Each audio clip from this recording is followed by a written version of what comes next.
Cherry blossom petals flutter through the azure sky. It's a beautiful day. A girl is getting ready for school. As he walks by, others look at her in astonishment. But we don't get a good look at her face. It's Shoku Komi. She'll be attending the Itan Private High School, which is famous for its elite status, where Hirohito Tondo, a fellow new student, intends to fit in and avoid conflict. He cringes as he's standing in front of his shoe locker, remembering his embarrassing and highly edged middle school phase. Don't we all do? Komi, whose locker is above Tadano's, interrupts him in the middle of his crisis. Tadano glances up halfway through greeting her, and we get our first proper look at Komi's face. She's attractive enough to make Tadano nervous. Komi is so taken aback by Tadano that she jerks her head in his direction, wide-eyed, before leveling him with a glare icy enough to stop global warming. When Komi runs out of the lockers, Tadano is trying to figure out if he had done something wrong. Tadano returns to class seemingly unconcerned with the incident. That is, until he sits down and notices Komi at the desk across from him. Their classmates are swooning over her attractiveness, and she's already been named class princess. Unfortunately for Tadano, this means that instead of fitting in, he's attracting with the wrath of jealous peers. Komi stands for her moment during class introduction and says nothing. With the vigor of a swordsman slicing his target, she cheerfully approaches the chalkboard before rushing forward to write down her own name. Tadano is confused as the class explodes in applause. When the lunch bell rings, kids rush to Komi's desk, knocking Tadano down cold in the process. We can hear Komi muttering inquiries about why Tadano is having trouble speaking as he wakes up. Komi meows to the cat plushie she's been whispering to as he regains full consciousness in the otherwise vacant classroom. Tadano and Komi exchange shocked looks until Tadano claims he didn't hear her, and she starts running away. Tadano is concerned that he may have permanently harmed Komi, so he tries to make amends by inquiring if she has difficulty communicating with others. In response, she just manages to sputter out a single phrase. Tadano eventually advises that she write out what she wants to say on the chalkboard, and she does so quickly. When Komi asks how Tadano knew she had trouble speaking, he simply says it was an inference. Tadano tries to run away because he doesn't know how to continue the conversation, but Komi grabs his blazer and stops him. Tadano realizes that Komi hasn't been staring at him with displeasure or wrath, but rather insecurity, as she opens up to him via the chalkboard about the various fears that strangle her voice. Komi also writes of being left out during lunchtime in middle school due to her incapacity to communicate. Komi is on the verge of leaving, apologizing for oversharing and giving Tadano a free pass.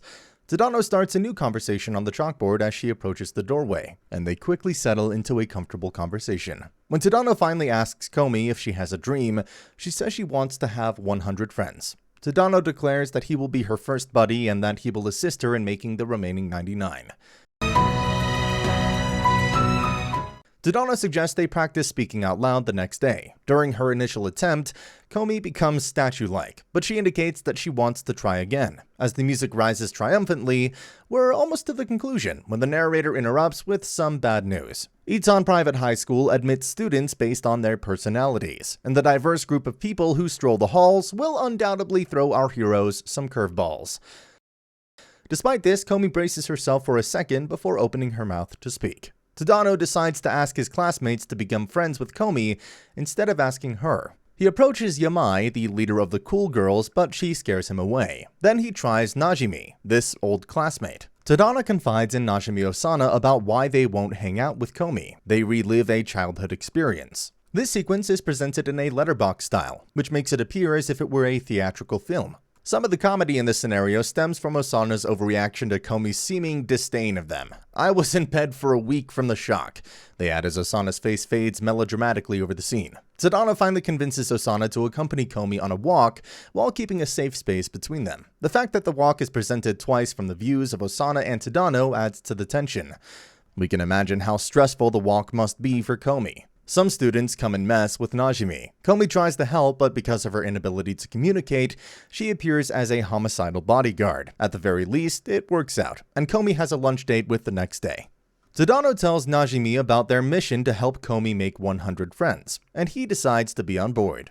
He proves to be a valuable ally, not just because of his extensive network of contacts, but also because he's ready to put Komi in awkward situations for her own good, such as collecting an overly intricate coffee shop order. This is for her own benefit, but it doesn't quite work out that way. Komi has a similar sense about a nervous girl in her class. She makes an effort to become friends with her. However, things don't go as planned for Komi. Himiko Agari is the young lady in question, who happens to suffer from severe anxiety. So much so that anytime she needs to speak in public or when other people's eyes are on her, her nervousness skyrockets. Sounds like another Komi. Himiko escapes to the restroom to avoid Komi and is stopped by their homeroom teacher, who requests that she inform the class that PE would be held in the gym. Himiko is apprehensive but accepts when she sees Komi again, and realizes she needs to get away quickly. Himiko, who is head nervous, is only able to scream single syllables. The class looks at her weirdly, but Komi steps in and practically forces her to blurt out the teacher's message. Himiko runs away from the scene, but is able to deliver the teacher's message successfully. Komi explains everything to Tadano, and the two are contemplating her failed attempt. Suddenly, Himiko comes and tells how grateful she is for Komi to help her even though she was scared to death. Tadano tries to use the moment to spark friendship between Komi and Himiko, but our friend Himiko is way too scared. Instead, she wants to be Komi's, dog. It's pretty weird. Later, Komi wants the phone number of every friend she's made so far, but things don't go according to plan as she gets successful in getting Tadano's number and blushes. Later at a class election, Komi is nearly immediately nominated for president. Najimi tries to save her by persuading everyone that Komi is unfit for the job, and she is instead given the title of goddess. Tadano is elected president without a vote, while Najimi is appointed vice president. Guess what? While playing with her phone, she ends up dialing Tadano's number by mistake and cuts the immediately. Tadano calls her again, but the girl doesn't speak. Tadano asks her to make some noise if she's okay. The popular group at school plays a clapping game the next day. Komi expresses her desire to try, and Tadano devises a strategy to do so after school. Komi is called over by Najimi, a member of the popular group in question, who overhears and pushes her out of her comfort zone. She is idolized by the popular kids. Tadano joins in to ensure Komi's safety. Behind phony smiles, they despise him. Komi wins thanks to the popular kids sucking up to her after Najimi alters the game to a simpler one. The game is altered once more, with Najimi imposing a punishment on the loser. They must make a kissy face. Komi's devotees are thrilled, and they play the game with a ferocious drive to defeat Komi. To save her, Tadano deliberately botches his turn and becomes completely humiliated. Tadano is still a wreck, but he feels better when Komi thanks him for helping her have a good time. The next day at school starts with a physical exam. Yodano Mekuru, a fellow student, has transformed the whole thing into a one-sided competition. So it's everyone against Komi. Makiru is set on defeating Komi in 3 of the 4 physical exam sections. Makiru only wins 2 of the 4 components, tying the game. She's depressed until she realizes that ideal body measurements are utterly arbitrary. Tadano is enjoying a pleasant walk to school the next day when a dark figure appears behind him and pounces. We cut to Yamai, who is also on her way to school, before we can hear his fate. She's now busy with a little infatuation on Komi, according to her. Except when she follows Komi around school like a stalker, it becomes clear that it's more of a frenzied infatuation.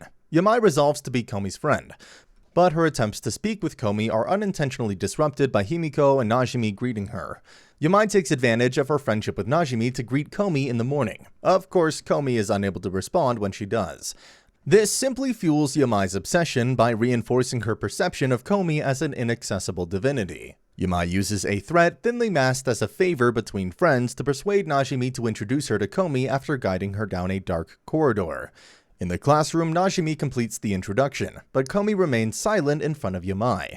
Yamai has already fallen too deep down the rabbit hole, fixated with her desire to touch Komi. Yamai kidnaps Tadano and hides him in her closet, intending to never let him escape. It would have been okay, even humorous, if this circumstance had been regarded as a joke. However, for some reason, the show took it far too seriously. When Tadano hears Najimi's voice, he slams the closet door shut. After advising a frightened Komi and Najimi to not open the closet, Yamai dismisses it as her noisy neighbor and leaves to get tea. Najimi has other ideas, and as soon as Yamai is out of sight, he opens the closet to locate Tadano. Yamai reappears with a pair of razor-sharp chopsticks at the same moment. She reassures Komi that she has nothing to be concerned about, and that her actions were required to remove Tadano from the equation. Basically, Yamai did all of this because she believes Tadano isn't good enough to be Komi's friend.